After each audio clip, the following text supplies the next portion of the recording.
bạn chia và thông cả là trong số nằm phơi can mà ska cả phần côngประเทศอนุเทศกรุ๊ปรองจิตติสการะ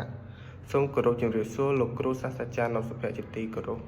និងគោរពជំរាបសួរមិត្តនិស្សិតទាំងអស់គ្នាជាទីរាប់អានបាទថ្ងៃនេះ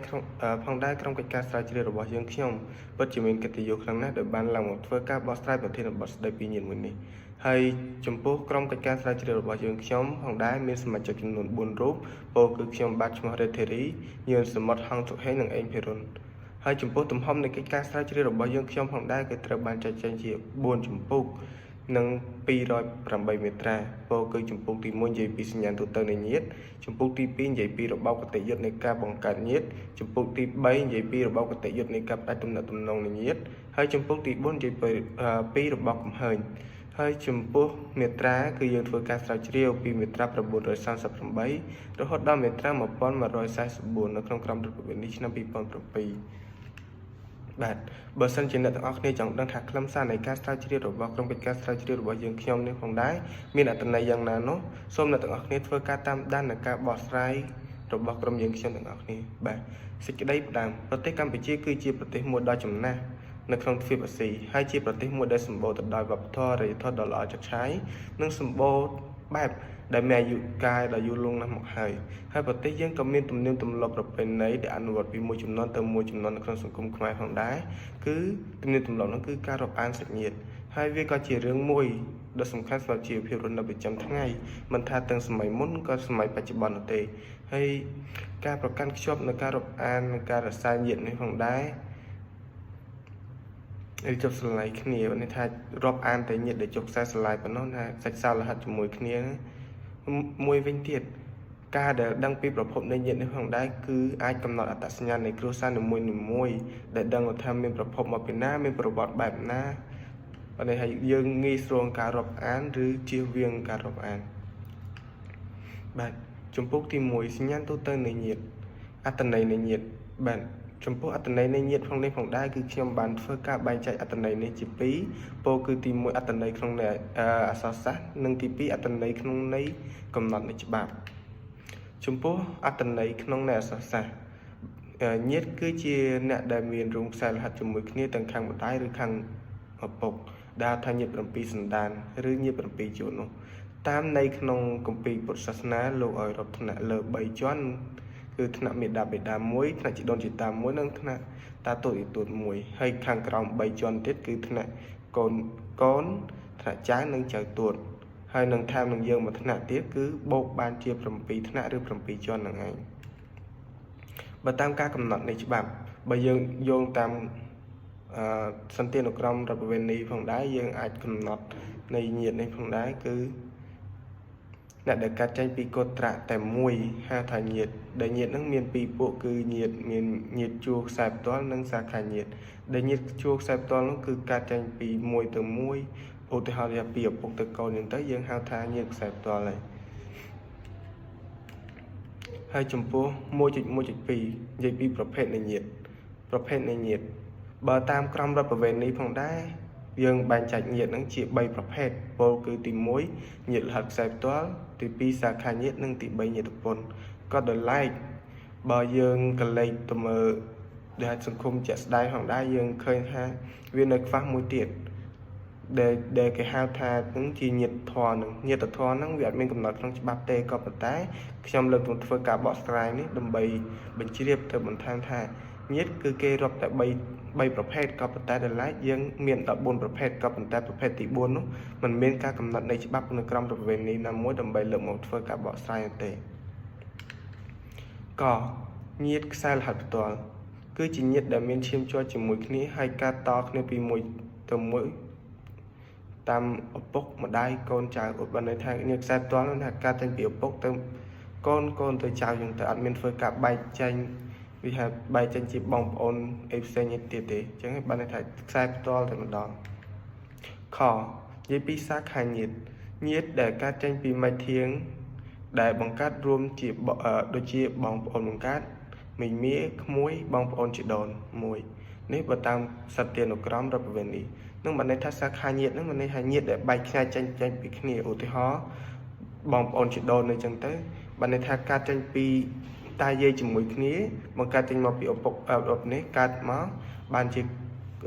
ឪពុកផ្សេងគ្នាហើយយើងអាហ្នឹងគេហៅជាសាខាញាតិបើថាមិនមែនកើតមកតគ្នាពីមួយទៅមួយទេនេះបែកចេញដូចជាមែកឈើអញ្ចឹងតែហ្នឹងគេហៅសាខាញាតិកញាតិពន្ធគឺជាឬញាតិដោយពន្ធគឺជាចំណងគតិយុត្តរវាងសហព័ន្ធញាតិលហិតរបស់សហព័ន្ធមកខាងទៀតឧទាហរណ៍ដូចជាបងប្អូនថ្លៃឪពុកក្មេកបងប្អូនថ្លៃទាំងអាហ្នឹងគេហៅថាញាតិពន្ធហ្នឹងបែរញាតិដោយពន្ធហ្នឹងបែរញាតិរបស់សហព័ន្ធមកខាងទៀតដែលយើងរាប់ត្រឹមតែ3ថ្នាក់ប៉ុណ្ណោះបើន័យថាឧទាហរណ៍យើងនឹងទៅយកប្តីឬយកប្រពន្ធហើយញាតិរបស់ប្តីប្រពន្ធយើងនឹងគឺជាញាតិពន្ធហើយគេរាប់ត្រឹមតែ3ថ្នាក់ប៉ុណ្ណោះអានេះបើអានេះគ្នាហើយយើងអាហ្នឹងគេហៅជាសាខាញាតិបើន័យថាមិនមែនកើតមកតគ្នាពីមួយទៅមួយទេនេះបែកចេញដូចជាមែកឈើអញ្ចឹងតែហ្នឹងគេហៅសាខាញាតិកញាតិពន្ធគឺជាឬញាតិដោយពន្ធគឺជាចំណងគតិយុត្តរវាងសហព័ន្ធញាតិលហិតរបស់សហព័ន្ធមកខាងទៀតឧទាហរណ៍ដូចជាបងប្អូនថ្លៃឪពុកក្មេកបងប្អូនថ្លៃទាំងអាហ្នឹងគេហៅថាញាតិពន្ធហ្នឹងបែរញាតិដោយពន្ធហ្នឹងបែរញាតិរបស់សហព័ន្ធមកខាងទៀតដែលយើងរាប់ត្រឹមតែ3ថ្នាក់ប៉ុណ្ណោះបើន័យថាឧទាហរណ៍យើងនឹងទៅយកប្តីឬយកប្រពន្ធហើយញាតិរបស់ប្តីប្រពន្ធយើងនឹងគឺជាញាតិពន្ធហើយគេរាប់ត្រឹមតែ3ថ្នាក់ប៉ុណ្ណោះអានេះបើន័យថាជាញាតិរបស់សហព័ន្ធរបស់យើងនិយាយដោយភាសាច្បាប់គឺញាតិរបស់សហព័ន្ធបើយើងនិយាយភាសាធម្មតាគឺញាតិរបស់ប្តីប្រពន្ធ4និយាយពីញាតិធម៌នេះផងដែរគឺជាញាតិមួយដែលកើតចេញពីទំនាក់ទំនងរវាងបុគ្គលម្នាក់និងបុគ្គលម្នាក់ទៀតដែលមិនចុះសាច់សាលហិតជាមួយនឹងគ្នាដែលអាចនិយាយបានថារាប់អានគ្នាដូចជាមិត្តភក្តិតែគ្មានការទទួលស្គាល់ដោយផ្លូវច្បាប់ទេដូចខ្ញុំបានបញ្ជាក់មុនហ្នឹងអញ្ចឹងគឺញាតិធម៌ហ្នឹងគឺជាប្រភេទញាតិទី4ដែលគ្មានការកំណត់នៃក្រមរដ្ឋប្រវេណីឆ្នាំ2007នោះទេក៏ប៉ុន្តែដែលឡែកខ្ញុំលើកយកមកសង្សារនេះដើម្បីឲ្យអ្នកទាំងអស់គ្នាមានការយល់ដឹងថាញាតិធម៌នឹងគឺជាអីហើយញាតិធម៌នឹងមានវិសាលភាពក្នុងការអនុវត្តនឹងវិស័យគតិយុត្តដែរទេបើន័យថាញាតិធម៌នេះគឺគេបានកើតចេញពីការរាប់អានរវាងគ្នានឹងគ្នាពីបុគ្គលម្នាក់ទៅបុគ្គលម្នាក់ទៀតក្រុមមួយទៅក្រុមមួយឬគ្រួសារមួយទៅគ្រួសារមួយអាហ្នឹងបានន័យថាគឺជាញាតិដែលគ្មានជាប់សាច់សាលហិតអីទេគឺជាញាតិដែលកើតចេញពីការរាប់អាននឹងគ្នាន័យថាគ្មានវិសាលភាពក្នុងការអនុវត្តទេឧទាហរណ៍យើងនឹងរស់នៅចិត្តអ្នកចិត្តខាងអញ្ចឹងទៅហើយអ្នកចិត្តខាងហ្នឹងក៏ជាញាតិរបស់យើងមួយដែរយើងតែងតែលើក្នុង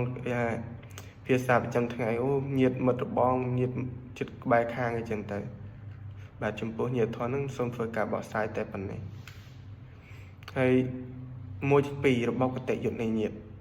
របបគតិយុត្តនៃញាតិដូចយើងបានដឹងចឹងថារបបគតិយុត្តនៃញាតិហ្នឹងគឺមានច្រើនទាំងរដ្ឋធម្មនុញ្ញទាំងនីតិគ្រួសារហ្នឹងគឺសិតតែរបបគតិយុត្តនៃការបង្កើតនៃចំណងគតិយុត្តនៃញាតិហ្នឹងក៏ប៉ុន្តែដោយឡែកក្រុមកិច្ចការស្រាវជ្រាវរបស់យើងខ្ញុំសូមធ្វើការនៅបកស្រាយចំពោះតែនៅក្នុងក្រមរដ្ឋប្រវេណីឆ្នាំ2007ប៉ុណ្ណោះពោលគឺមិនបានលើកយកមកបកស្រាយឲ្យបានទលំទលាយនោះទេដោយសារតែបើសភៅរបស់យើងខ្ញុំផងដែរគឺមានធ្វើការបកស្រាយច្រើនបកស្រាយទាំងនិយាយទៅរបបគតិយុត្តនៃញាតិហ្នឹងបកស្រាយធ្វើការបកស្រាយច្រើនមែនតើក៏ប៉ុន្តែយើងសូមធ្វើការឡើង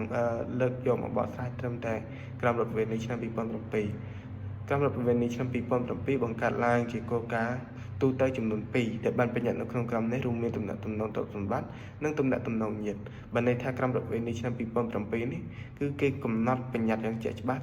ពីទំនាក់ទំនងទ្រព្យសម្បត្តិនិងទំនាក់ទំនងញាតិប៉ុណ្ណោះហើយនៅក្នុងក្រមរដ្ឋប្រវេណីឆ្នាំ2007បានកំណត់នៅទំហំញាតិយ៉ាងជាក់ច្បាស់នៅដោយយោងតាមមាត្រា938នៃក្រមរដ្ឋប្រវេណីបាទចំពោះមាត្រា938នេះបានកំណត់អំពីទំហំញាតិយ៉ាងជាក់ច្បាស់ថាញាតិនឹងមានគេរាប់ពីណាទៅណាពីទំហំណាពីចំនួនណាទៅចំនួនណាបានន័យថាបានគេហៅថាញាតិអញ្ចឹងណាហើយមាត្រា938ហ្នឹងបានបញ្ញត្តិអំពីទំហំនៃញាតិដោយត្រូវបានបែងចែកចេញជា3ពោលគឺញាតិលហិតក្នុង6ថ្នាក់សហព័ន្ធនិងញាតិពន្ធក្នុង3ថ្នាក់បាទចំពោះមាត្រា938នឹងគាត់បានកំណត់អំពីទំហំនៃញាតិហើយដែលទំហំនៃញាតិនោះក្នុងក្រមរដ្ឋប្រវេណីនឹងគេបានកំណត់ព ពីញាតិរហ័សក្នុង6ថ្នាក់ញាតិរហ័សក្នុង6ថ្នាក់ហ្នឹងគឺគេរាប់អំពីថ្នាក់លើ3ដែលគេហៅថាបុព្វញាតិហើយនឹងញាតិថ្នាក់ក្រោម3គេហៅថាបច្ឆាញាតិនឹងឯងហើយសហព័ន្ធហ្នឹងគឺកាត់ឡើងពីចំណងកតិយុត្តបើន័យថាជាប្តីឬប្រពន្ធមួយគ្នាហ្នឹងគេហៅថាសហព័ន្ធហើយសហព័ន្ធនៅខ្ញុំគឺខាងស្រីចឹងទៅបើខ្ញុំជាប្រុសគេគឺជាស្រីអ្នកប្រពន្ធបើជាស្រីទៅយកប្រុសបើជាមួយខាងជាស្រីមកខាងទៀតជាប្រុសអាហ្នឹងក៏គេថាសហព័ន្ធដែរហើយញាតិពន្ធក្នុង3ថ្នាក់ញាតិពន្ធក្នុង3ថ្នាក់ហ្នឹងគឺបើន័យថាម៉េចបើន័យថាញាតិរបស់ប្រពន្ធនៅក្នុង3ថ្នាក់បើថាញាតិរបស់ច្រឡំតិចញាតិពន្ធក្នុង3ថ្នាក់ហ្នឹងបានដូចខ្ញុំបញ្ជាក់អញ្ចឹងហើយញាតិរបស់សហព័ន្ធហ្នឹងអាចជាញាតិរបស់ប្តីឬញាតិរបស់ប្រពន្ធក្នុង3ថ្នាក់ហ្នឹងឯងហើយញាតិរហ័សផងដែរសំដៅដល់បុគ្គលដែលទំនាក់ទំនងសិក្សារហ័សពីកំណើតជាមួយបុគ្គលម្នាក់ទៀតញាតិរហ័សពីកំណើតឬបុគ្គលដែលត្រូវបានចាត់ទុកដោយច្បាប់ថាមានទំនាក់ទំនងសិក្សារហ័សជាមួយនឹងគ្នាជាមួយម្នាក់ទៀតបាទចំពោះការបកស្រាយរបស់យើងខ្ញុំផងដែរត្រូវបានធ្វើការបញ្ចប់ត្រឹមតែប៉ុណ្ណេះដូច្នេះហើយជាកិច្ចនៃការបកស្រាយបន្តសូមធ្វើការផ្ទេរទៅកាន់មិត្តរួមក្រុមរបស់យើងខ្ញុំដូច្នេះហើយជាចុងក្រោយខ្ញុំបាទសូមធ្វើការនមស្ការក្រាបថ្វាយបង្គំព្រះថេរានុថេរៈគ្រប់ព្រះអង្គនិងសូមគោរពជំរាបសួរគោរពលោកគ្រូនិងមិត្តនិស្សិតទាំងអស់គ្នាបើសិនជាកិច្ចការនៃការបកស្រាយរបស់យើងខ្ញុំមានកំហុសទាស់តែងកន្លែងណាសូមមេត្តាអធិស្ឋានដោយសេចក្តីអនុគ្រោះបាទសូមអរគុណនិងសូមជម្រាបលាបាទជាកិច្ចបន្តខ្ញុំបាទសូមធ្វើការបកស្រាយបន្តពីមិត្តរួមក្រុមទៅលើចំពុកទី2គឺស្ដីអំពីរបបគតិយុត្តនៃការបង្កើតញាតិភាពអញ្ចឹងនៅក្នុងការបង្កើតញាតិភាពនេះរបបគតិយុត្តនៃការបង្កើតញាតិភាពនេះនៅពេលបច្ចុប្បន្នគឺមានកំណត់នៅក្នុងកន្ធៃទី7នៃក្រមរដ្ឋប្រវេណីនៃប្រជាជាតិកម្ពុជាដែល 2.1 យើងនិយាយតទៅលើចំណុចនៃការបង្កើតញាតិភាពនេះ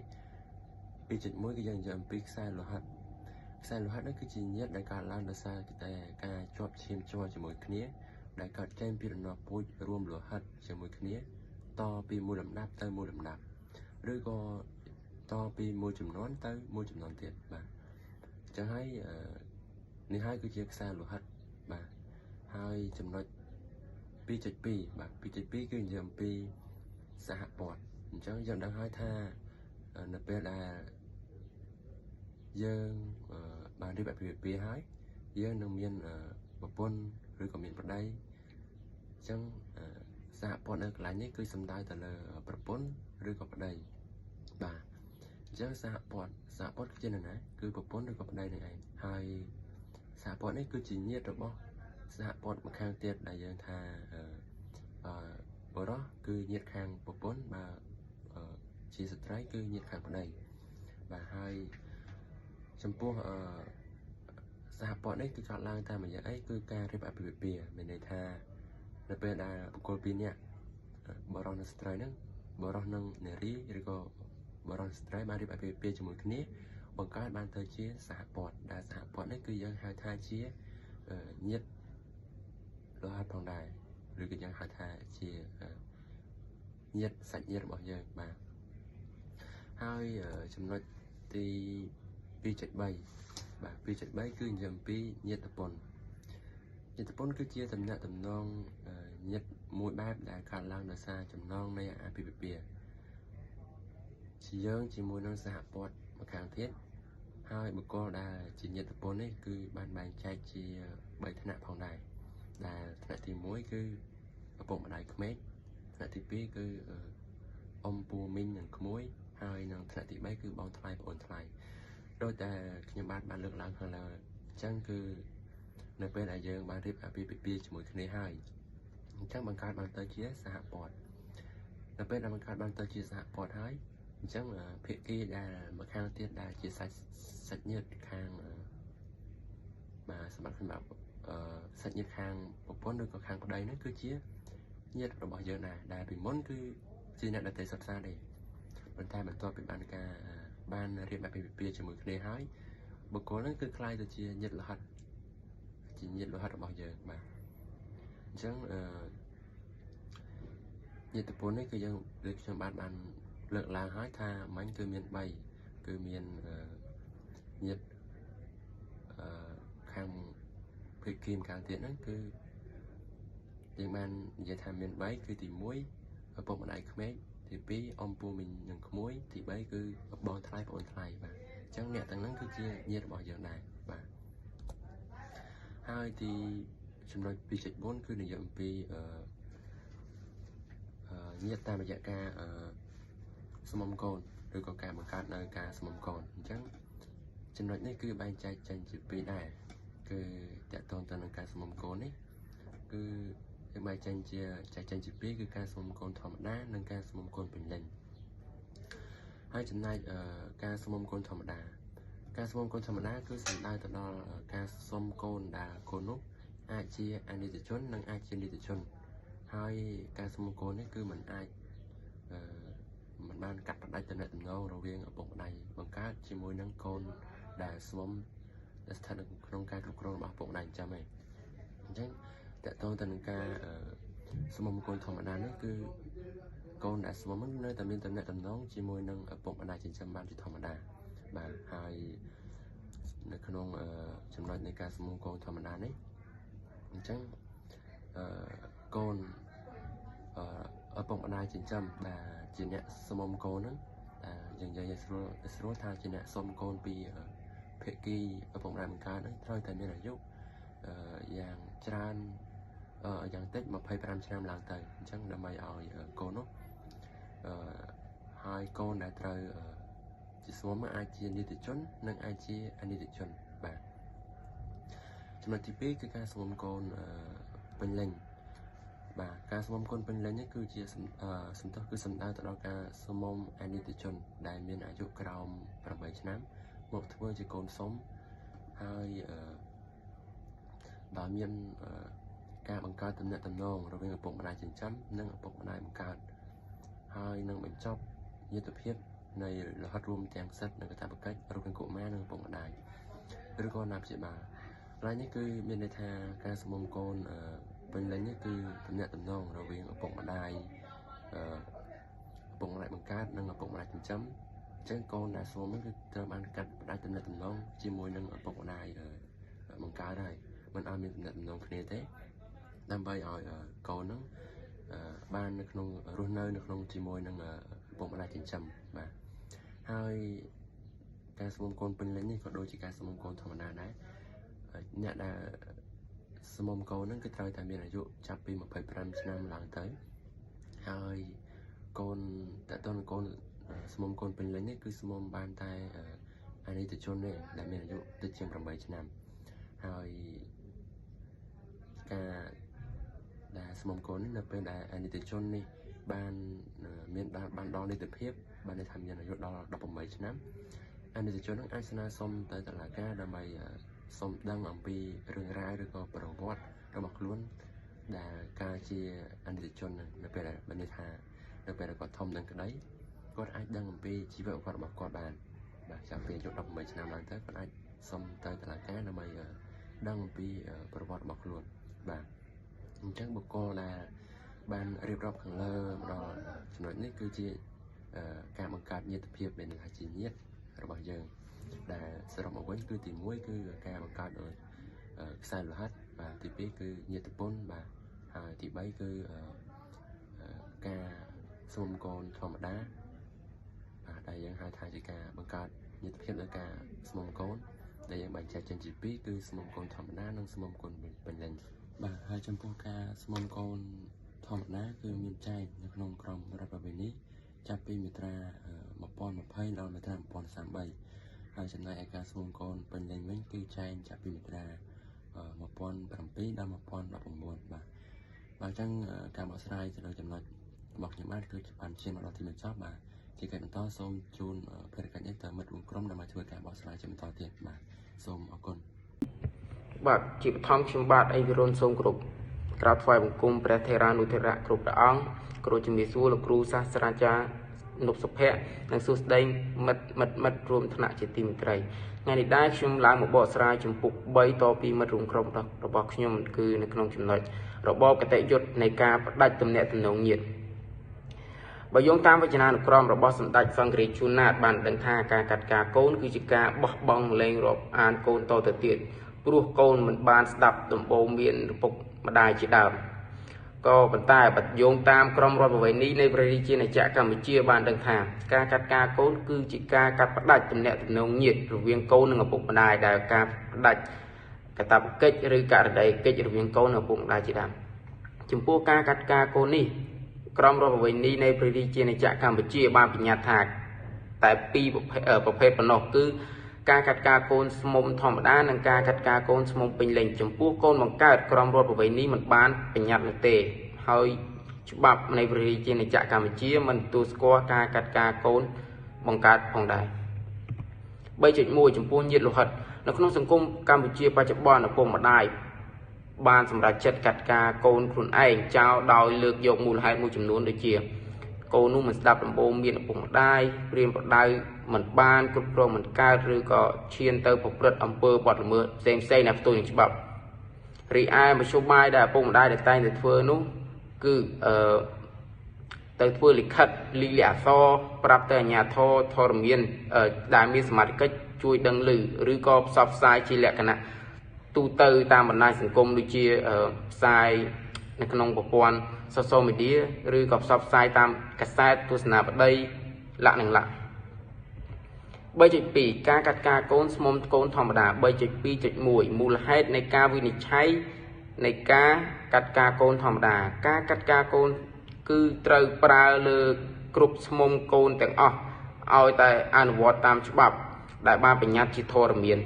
ការកាត់ការគឺជាការបោះបង់លែងរាប់អានតទៅទៀតមានន័យថាបើពាក្យស្មុំកូនធម្មតាតុលាការអាចសម្រេចឲ្យកាត់ការបានលុះត្រាតែបញ្ជាក់ថាភាគីទាំងសងខាងមានបំណងពិតប្រាកដក្នុងការរំលាយទំនាក់ទំនងរវាងឪពុកម្ដាយនិងកូនជាដើមបុគ្គលដែលអាចដាក់ពាក្យបណ្ដឹងទាមទារឲ្យការកាត់ការនេះបានលុះត្រាតែភាគីម្ខាងទៀតបានប្រព្រឹត្តក្នុងបញ្ញត្តិនៅក្នុងមាត្រា1031នៃក្រមរដ្ឋប្រវេណីឆ្នាំ2007 3.3 ការកាត់ការស្មុំកូនពេញលេញការកាត់ការគឺជាការបញ្ចប់ទំនាក់ទំនងញាតិរវាងកូនស្មុំនិងឪពុកម្ដាយចិញ្ចឹមព្រមទាំងញាតិលោហិតរបស់ឪពុកម្ដាយចិញ្ចឹមការស្នើស្មុំកូនពេញលេញបានលុះត្រាតែក្នុងករណីដែលត្រូវនឹងចំណុចដែលបានកំណត់នៅក្នុងមាត្រា1016នៃក្រមរដ្ឋប្រវេណីដូចខាងក្រោម 3.4 ការផ្ដាច់ទំនាក់ទំនងញាតិតាមរយៈការលែងលះបើយោងតាមមាត្រា941ទំនាក់ទំនងញាតិពន្ធត្រូវបានបញ្ចប់ដោយការលែងលះគ្នាដែលមានន័យថាទំនាក់ទំនងរវាងញាតិភាពរវាងប្តីនិងប្រពន្ធនឹងត្រូវបានបញ្ចប់ម្យ៉ាងមួយទៀតចំពោះករណីដែលសហព័ន្ធណាម្ខាងទទួលមរណភាពហើយសហព័ន្ធដែលនៅរស់នោះបានរៀបអាពាហ៍ពិពាហ៍ថ្មីទៀតឬបានបង្ហាញឆន្ទៈដែលបញ្ចប់ទំនាក់ទំនងញាតិពន្ធនោះបាទជាកិច្ចបន្តចំពុកទី4នេះគឺសូមផ្ទេរទៅមិត្តរួមក្រុមរបស់ខ្ញុំដើម្បីធ្វើការបកស្រាយបន្តទៀតសូមអរគុណបាទជាកិច្ចបន្តសូមធ្វើការគោរពដល់លោកគ្រូសាស្ត្រាចារ្យនិងសុភ័ក្រនិងមិត្តនិស្សិតទាំងអស់គ្នាជាកិច្ចបន្តខ្ញុំសូមធ្វើការបកស្រាយទៅលើសេចក្តីសន្និដ្ឋានក្រោយពីបានបញ្ចប់ការសិក្សាស្រាវជ្រាវលើប្រធានបទស្តីពីញាតិដែលផ្អែកលើការបង្ហាញទំនាក់ទំនងនិងការកណន័យញាតិតាមផ្លូវច្បាប់ចំពោះការបង្ហាញទំនាក់ទំនងញាតិយើងសង្កេតឃើញថាមានការកើតឡើងនៃញាតិអាចមានជាច្រើនទម្រង់ដូចជាញាតិលោហិតក្នុង6ថ្នាក់សហព័ន្ធនិងញាតិភាពនិងញាតិពន្ធ3ថ្នាក់ជាដើមប៉ុន្តែយើងសង្កេតឃើញថាក្នុងប្រទេសកម្ពុជាក្នុងពេលបច្ចុប្បន្នប្រជាពលរដ្ឋនៅមានភាពយល់ច្រឡំអំពីការកណន័យញាតិតាមផ្លូវច្បាប់ដែលទាក់ទងទៅនឹងញាតិលោហិតក្នុង6ថ្នាក់និងញាតិភាពតាមរយៈការស្មុំកូនអនុសាសន៍តាមរយៈការសិក្សាស្រាវជ្រាវលម្អិតពីប្រធានបទញាតិរួចមកក្រុមយើងខ្ញុំបានយល់ឃើញថាអ្វីស្បិតតែរបបក្នុងការកំណត់នៃទំនាក់ទំនងញាតិនេះមានភាពធំធេងក្តីហើយការស្វែងយល់ពីញាតិមានភាពស្មុគស្មាញនិងមានភាពមិនច្បាស់លាស់ស្រពេចស្រពើជាច្រើនចំណុចច្រើនកន្លែងចំពោះអ្នកសិក្សាដែលបានអានអត្ថបទញាតិនេះបានផ្ដល់ជាផលលំបាកក្នុងការសិក្សាស្វែងយល់ពិតមែនតែបន្ទាប់ពីបានសិក្សាស្វែងយល់ពីអត្ថរស នៃតំណែងតំណងញាតិនេះហើយគឺវាបានដល់ហើយវាបានផលតបស្នងទៅវិញបានដល់នៅផ្លែផ្កាដែលមានរសជាតិផ្អែមឆ្ងាញ់ហើយក្លិនក្រអូបធ្វើឲ្យអ្នកអាននៅប្រធានបទនេះបានយល់ដឹងកាន់តែច្បាស់ច្រើនជាងមុនរាល់មន្ទិលសង្ស័យត្រង់ចំណុចកន្លែងដែលបានងឿងឆ្ងល់ក្នុងចិត្តនិងបកស្រាយបណ្ឌិតន័យបន្ថែមព្រមទាំងបានបង្ហាញនៅលក្ខខណ្ឌផ្សេងៗដែលច្បាប់បានកំណត់ជាចុងបញ្ចប់សូមធ្វើការអរគុណដល់លោកគ្រូសាស្ត្រាចារ្យនិងមនិស្សិតទាំងអស់គ្នាដែលបានចំណាយពេលក្នុងការស្ដាប់សូមអរគុណសូមជម្រាបលា